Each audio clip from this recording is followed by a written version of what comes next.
So I'm going to talk about where I am right now is to go see my nurse practitioner about, my every 3 months have a checkup, run blood tests for things like diabetes, cholesterol, all of that. And the last time I was here, she was basically saying that, she gave me supplements, told me to take supplements, not giving me, I had to buy them, for cholesterol. Since I don't want to take a statin, I never have wanted to because I had muscle atrophy with both types I tried like many years ago. And they're still popular ones these days that they prescribe, so no. And also she, once wanted me to see about getting my A1C down, which was fairly high. Last time, I think it was 9.6 or 9.7, something like that. And it's supposed to be under, what, 6.5. Yeah, and this is the story of my life, though. And I was actually diagnosed, I'm 53 now, I think I was diagnosed with type 2 diabetes when I was in my 20s. And they said that I had a doctor tell me this, and I don't think it's right because other ones have said that's wrong. That if you go 5 to 10 years as, type 2, eventually you'll be on insulin. Okay. Well, this has been over 25 years for me, or somewhere around there. And so every time I go into a doctor or see, this is a nurse practitioner, I prefer nurse practitioners, like I said.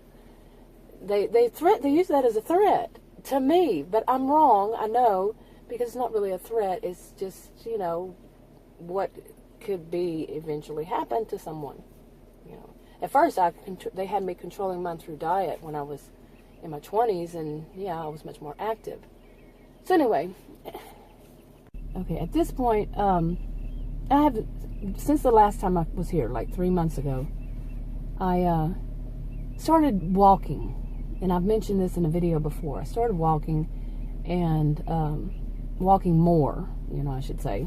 Actual walking for exercise, like around the block or something like that. And at first, I was surprised that it hurt so much on one side. Well, I wasn't totally surprised because I kind of knew it. But I had fallen probably 15 years ago or so while somewhat hiking on some big boulders. And there was something that was sticking out of the ground that shouldn't have been there, and it was kind of camouflaged, and I tripped over it, and I broke ribs, they said could have. That's a long story. But I was bruised that whole side. Well, that side gives me problems. So walking was like, having to build that up again, to where I could. Never did totally in 3 months. Okay, got some allergies going here. But that left side, it didn't, like I said, I do see some strength. Definitely, I mentioned before that I could actually, like if you cross your legs to put on your shoes, not everybody does it that way, but if you do, I could, before then I couldn't do that, and then I could after doing this walking, because it hurts so much, like the hip part of it. So that was an improvement, and I do feel like I've built some muscle, in this time, not a whole bunch, but some. And but my biggest thing is, besides the health, of course it's better, they tell me, my doctors say it's better for my health, to exercise. Have we all heard something like that? I'm not your healthcare professional provider, I'm not one at all. But anyway, my biggest thing is I want to see if it's going to at all affect my A1C. And that's because the first month of this, it did. It really did. The second month, it went high again, my A1C. My glucose, when I test my glucose level, kept staying high. And then this last third month, it was bouncing all over the place. And I think many of us have probably experienced that before, but sometimes it get way too high. And yesterday I was so frustrated because I said, I haven't eaten anything that would cause this, but, we all know about it could be stress. And, these days, aren't we all quite stressed out sometimes? You know what I'm saying? Anyway, I'm like 40 minutes early, but rush hour traffic, I didn't know how long it was going to take me to get here. But I'm going to go in there, and of course I won't get the blood results today, and today is Friday, so yeah, I won't have them until next week. But I'm also curious about how she's going to behave this time, because the last time she actually called me with my blood results because they were so bad. And she said, you know, they usually don't. They have somebody in, you know, like an MA or something call. So, you know, she talked to me that I would definitely need to get on insulin if it's not any better. Well, I'm afraid of that because I've been allergic to medications, different kind. I've never taken insulin before, but yeah, something that works somewhat like insulin, that's an actual pill. And it's not insulin, but, you know, I was allergic to it. And it took 2.5 years for me to figure out that's what was going on, because 21 healthcare professionals couldn't figure it out. I stopped counting at 21, actually. They couldn't figure it out. I figured it out through basically being stubborn and, you know, like trial and error.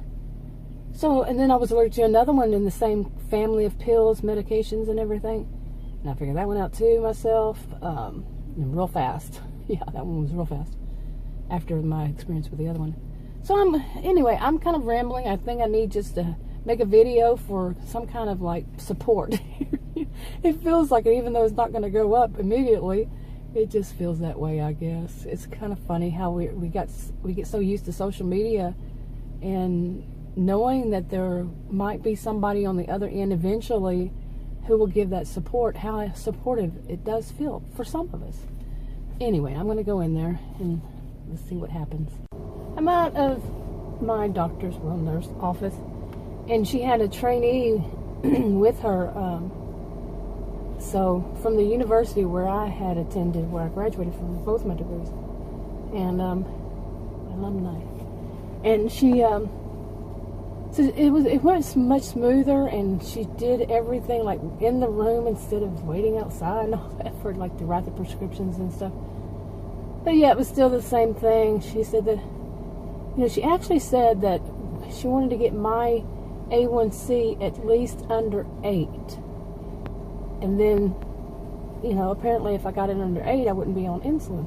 So I don't know. You know, they are always so busy. I mean, this is no excuse for any of them, but they don't remember what they said from one patient to the other. I live in a big city suburb of Dallas. So, yeah, and they see a lot of people around here. That in a way is why I like small towns, one of them, because you know, they remember you. You know, doctors and stuff, they remember you from one visit to another. Yeah, one of the doctors, she said that the way she remembered me was that I have long hair. Oh, you would think she would remember me for other reasons, right? But anyway, that's enough of this for now.